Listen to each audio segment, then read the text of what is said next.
Sama seperti episode sebelumnya, kali ini aku kembali mengajak kalian melihat sisi-sisi istimewa di Sumatera Utara. Lihat ini pemirsa, yang kita lihat ini tukang jahit. Ini bukan tukang jahit sembarangan pemirsa. Jahit-jahit penjahit seragam. Harganya murah, hasilnya tak murahan. Ini penjahit bukan penjahit sembarangan, tapi pejuang kesenian. Bepantunlah aku sedikit ya. Provinsi Sumatera Utara adalah provinsi heterogen. Terdapat 8 suku asli dan belasan suku pendatang yang menetap di provinsi ini. Meski memiliki banyak jenis seni budaya, namun pejuang kesenian di Provinsi Sumatera Utara jumlahnya tidak banyak. Salah satunya adalah Matius Suarsono.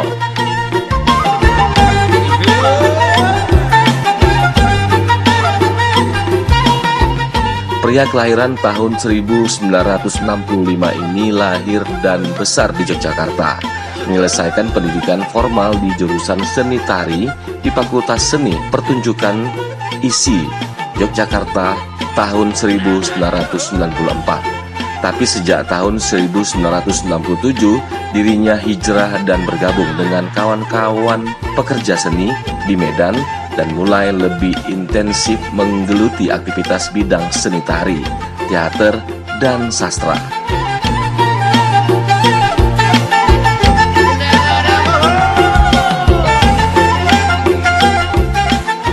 Namanya mengemuka, dia mulai mengobservasi dan menyusun karya-karya tari yang bersumber pada tradisi etnis Sumatera Utara.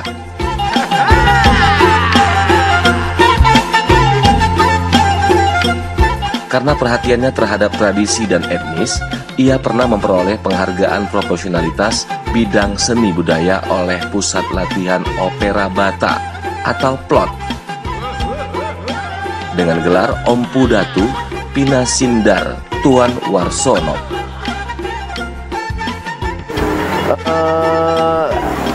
Ketika secara intensif keterlibatanku itu masuk di wilayah Opera Bata, dan di situ karena kebetulan saya memiliki sesuatu hal yang menjadikan apa yang kubuat di Opera Bata itu menjadi sebuah pembaruan. Makanya sekitar 7 tahun yang lalu lah itu bila dikasih ke. Artinya sebenarnya sangat tinggi lah aku harus menyangga nama itu. Jadi Ompu Datu Pinasindar itu kan nama gelarnya, Tuan Warsono itu nama buku. Terus nama Opera Bata itu keterlibatanku. Jadi ada 3 nama. Ompu Datu Pinasindar itu empu untuk artinya mendudukkan aku pada tataran empu. Kemudian Tuan Warso itu nama aku sendiri, Suarsono diambil Warsonya. Nama Nguka Opera Bata itu pada waktu menggali dan mengangkat Opera Batak. Nah, Pinasindar itu sesuatu yang memberikan cahaya terang. Kan tinggi kali itu, sangat tinggi itu.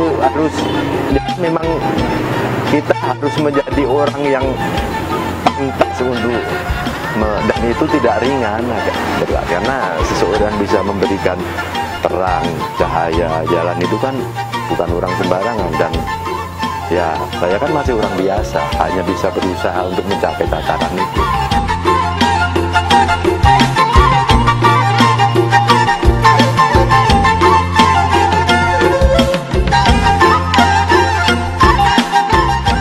Matius Suarsono bukan seniman sembarangan.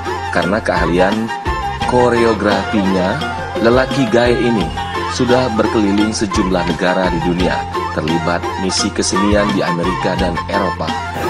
Pertama kali aku di Sumatera dapat kesempatan ke luar negeri itu ketika ada pertemuan para koreografer se-Asia. Itu sudah dua tahun berturut-turut mereka sama mewakili Indonesia dari wilayah Sumatera. Dan kebetulan memang karena ke Malaysia yang terdekat dari Sumatera, kita dipilih untuk mewakili Indonesia. dan itu berkolaborasi dengan para penata tari seluruh Asia. Itu ada 2 kali kesempatan itu, satu di Pineng, kedua di Pineng. Kemudian beberapa kali kita membawa misi-misi muhibah dan eksibisi dari kelompok paduan suara. Nah, kalau paduan suara ini di lingkup internasional kan, itu sering untuk kompetisi, sering kita menangani koreonya, menangani kostumnya, itu ada di beberapa negara juga. Kemudian kita full membawa kesenian Batak itu 3 tahun lalu di Jerman. Itu memang betul-betul mengangkat kultural Batak kan gitu. Barusan kemarin ke Kuala Lumpur membawa lagi juga kesenian tradisi melalui paduan suara. Itu sih kalau di Sumatera. Tapi kalau ketika saya membawa kesenian Jawa sebelum saya pindah kemari, ya udah Eropa sudah, Amerika sudah, apalagi Asia gitu.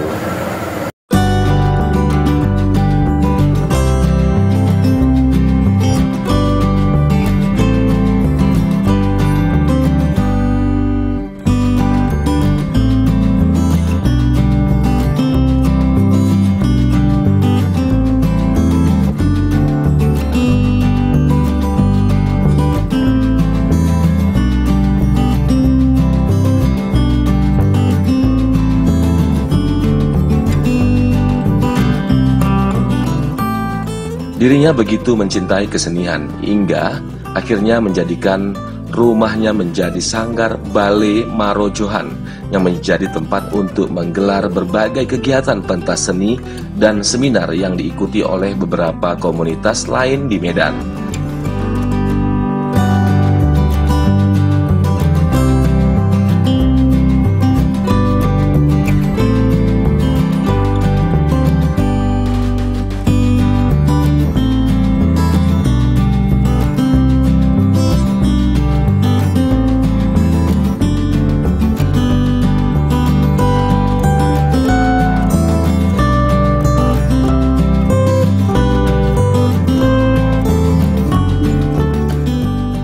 Rumahnya menjadi rumah untuk puluhan komunitas yang seluruh pelatihan dan pembinaan tanpa dipungut bayaran 1 sen pun. Semua gratis.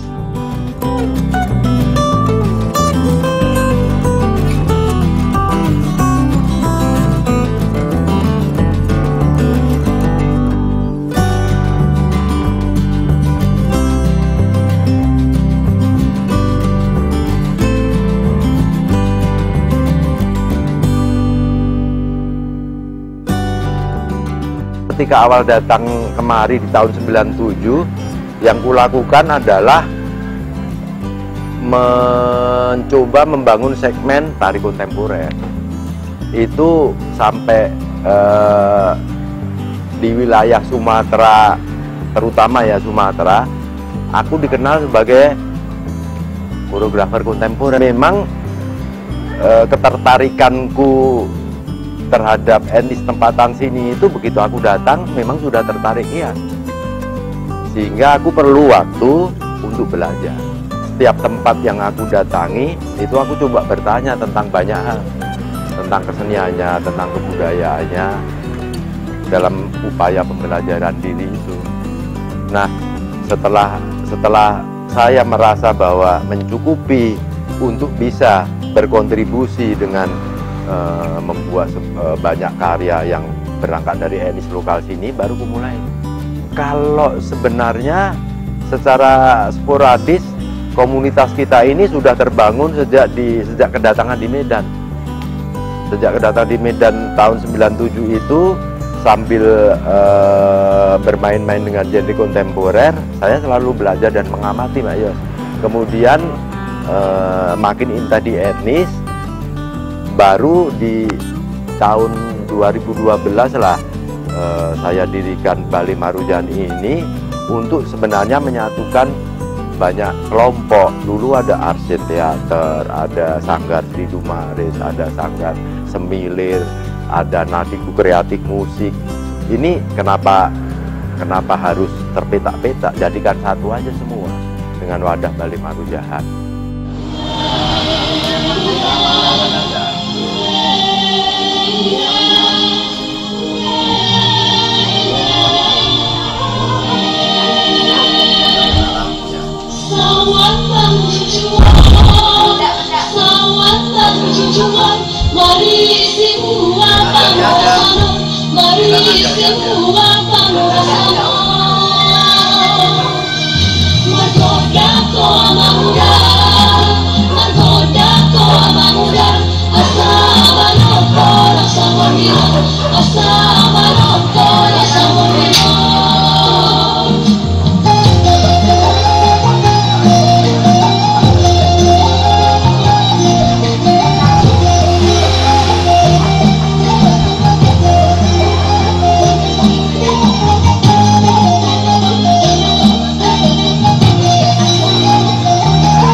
Ini adalah tari cawan. Tortor Sipitu Cawan adalah salah satu jenis tari tortor yang berasal dari budaya masyarakat Batak di Sumatera Utara. Tarian ini sedikit berbeda dengan tari tortor yang sering kita lihat.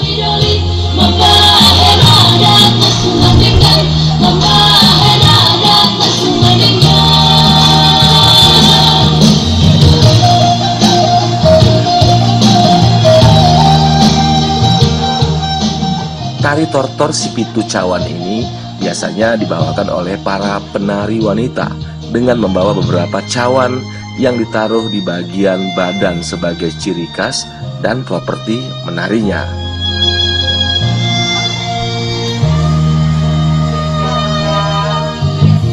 Melihat si adik ini membawa begitu banyak cawan, aku yang deg-degan nih pemirsa. Takut cawannya jatuh dan pecah. Sayang sekali kurasa.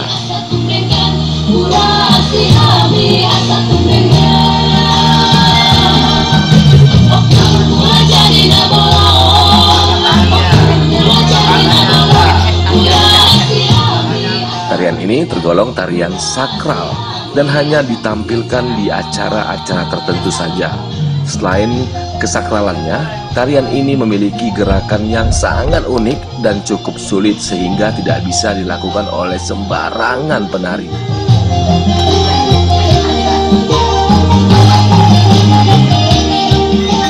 Namun, karena itulah tari tortor Sipitu Cawan ini tergolong sebagai tarian yang mempunyai nilai seni yang tinggi.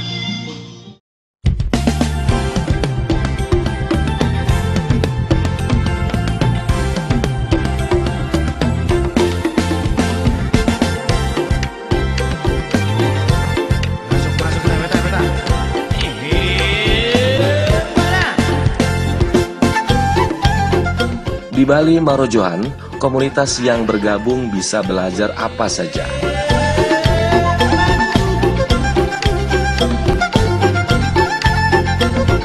Mulai dari menari tarian tradisional, latihan koreografi hingga menjadi pemimpin.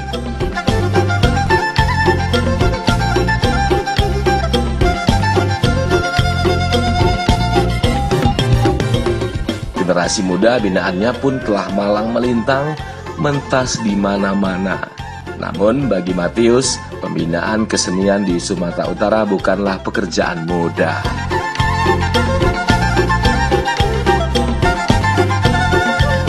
Kalau kita bicara di persoalan secara umum, kontribusi kebijakan pemerintah terhadap bangunan kebudayaan di daerah itu belumlah sangat mewah kalau dibandingkan dengan Jawa, Bali, apalagi Kalimantan Timur sekarang.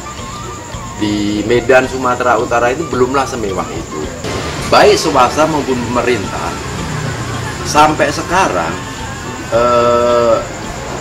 keinginan untuk mengadakan atau mendirikan institusi pendidikan formal di bidang seni murni dan sampai sekarang juga belum berdiri. Kalau kita punya sekolah atau pendidikan seni murni secara formal di tingkat menengah saja, 30 untuk jurusan tari, udah 60 karya tiap tahun itu akan lahir. Musik 60 akan lahir. Kalau setiap tahun dari dunia pendidikan, sekolah menengah itu ratusan karya akan lahir. berapa potensi lokal kandungan etnis ini diserap untuk ide karya-karya itu.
Meski kadang mengalami keputusasaan karena niatnya untuk membesarkan kesenian sering terkendala keadaan, namun Matius yakin bahwa dirinya memang harus terus melakukan sesuatu agar kesenian yang mengajarkannya banyak inspirasi kebaikan tetap tumbuh dengan segala resiko yang harus dia tanggung.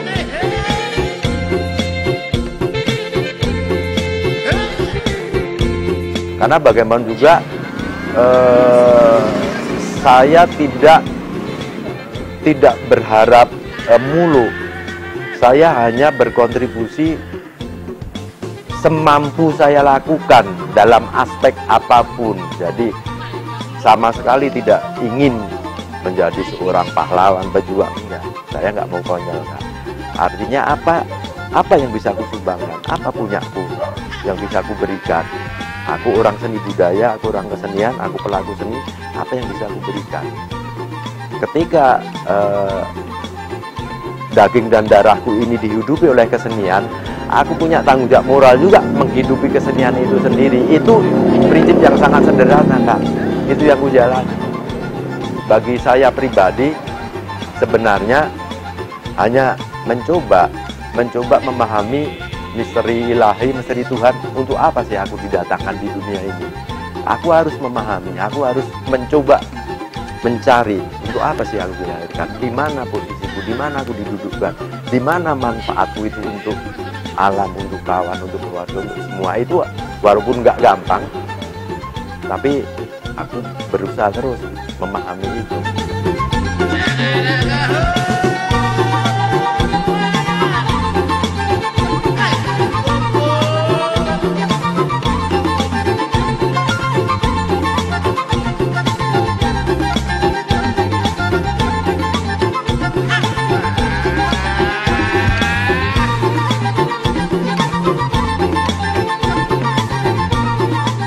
Matius Suarsono adalah potret cinta tanpa batas yang melihat perbedaan sebagai keindahan dan persamaan sebagai kasih sayang. Bale Marojohan tetap tumbuh di tengah makin kerasnya kesulitan yang dia hadapi. Terus berkarya ya Bang Matius, orang Jogja yang sudah batak kali gayanya. Semoga usahamu menjadi ladang amal.